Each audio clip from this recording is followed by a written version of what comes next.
The pneumotaxic center, a little bit higher, okay, up in here, it is an inhibitory system, and it controls the switch-off point for that inspiratory ramp signal. Okay, so as the pneumotaxic center becomes more active, it inhibits the DRG so that the DRG has the off switch happens sooner, right? It happens sooner in the ramp. Now, the point of that, why stop inspiration quicker and why change the slope?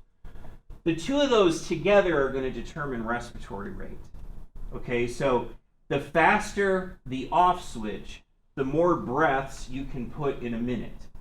Okay, now remember, you can also change the slope. So it means we can still breathe deeply and quickly at the same time, because we have a very steep ramp and the ramps are very close together, right? So we have a fast rate and a large volume.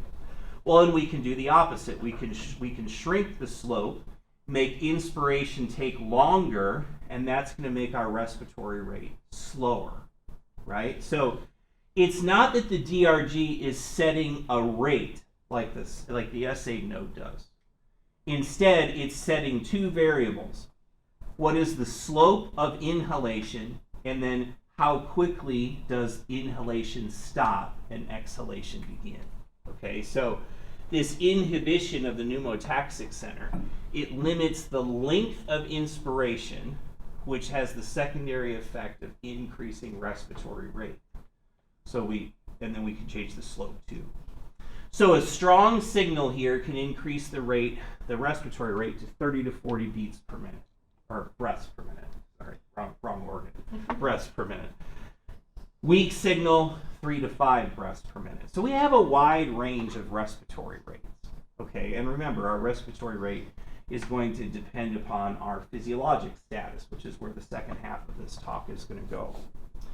Now, the other thing that I like to point about the pneumotaxic center, because it's a little higher up, and because it does receive inputs from not just the DRG, but from higher level areas like the cortex, okay, like the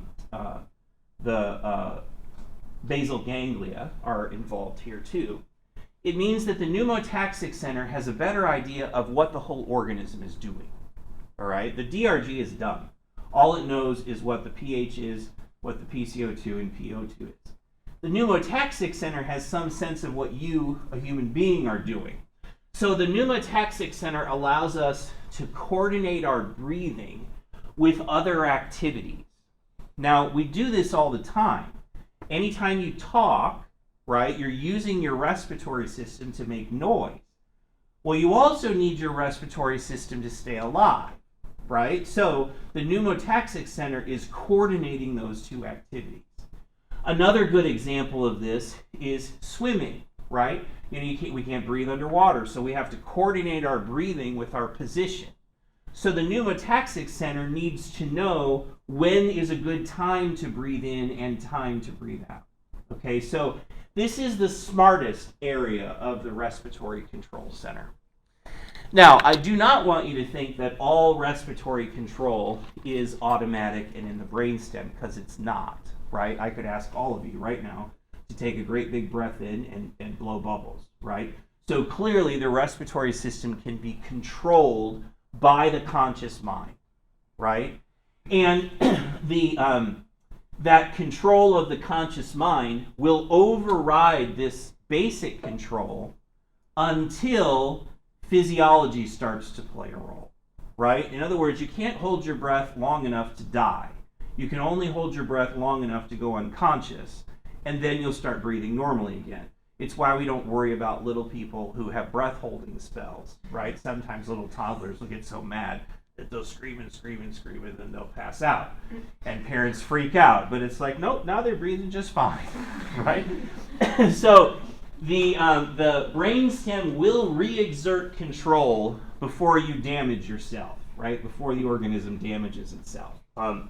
So in those complex activities like swimming, there's a conscious component too, But like so many things, if you rehearse it a lot, like talking, we talk so much that there's very little conscious control of our respiratory system in talking. This system is doing that for us from rehearsal. That's why I call it a little bit like a cerebellum for the respiratory system. And for those of you who don't remember, the cerebellum is like the coordination system of the neural net, right? Keeping us from, falling over when we reach for something because we shifted our point of balance. Okay, pneumotaxic center. Last one is the VRG, the ventral respiratory group on the ventral side, not surprisingly, is mostly inactive most of the time. And it's because the VRG's role is not to participate in the rhythmic in and out of respirations, but rather it's like a respiratory overdrive. So when we have a need to not only increase our respiratory rate, but also our respiratory depth, in other words, how much air we're moving in each breath, that's when the VRG is going to play a role. Okay, so these neurons work in both inspiration and expiration, and they turn both up, right? So in exercise, for example, when we need to dramatically increase our tidal volume, the VRG is going to work to increase respiratory rate or respiratory depth as well as expiratory depth, right? So inspiratory depth is the ramp. Expiratory depth, now we're involving abdominal muscles and our intercostals, right, to push air out. So at maximum exercise, when we're moving as much air as possible, exhalation isn't just passive like it is when we're at rest, right? We can huff and puff pretty good, and we're using our abdominal muscles to push air out as well as muscles to pull air in, okay? So the VRG is controlling that. You could think of it as the exercise effect or the maximizing minute ventilation, maximizing the amount of air that's flowing through the system. So you can imagine that the VRG is going to be more active in periods of exercise and high activity than it is at other times, right? So that's the sort of the VRG's role. All right, so those are our three areas: dorsal respiratory group, pneumotaxic group, VRG, the ventral respiratory group.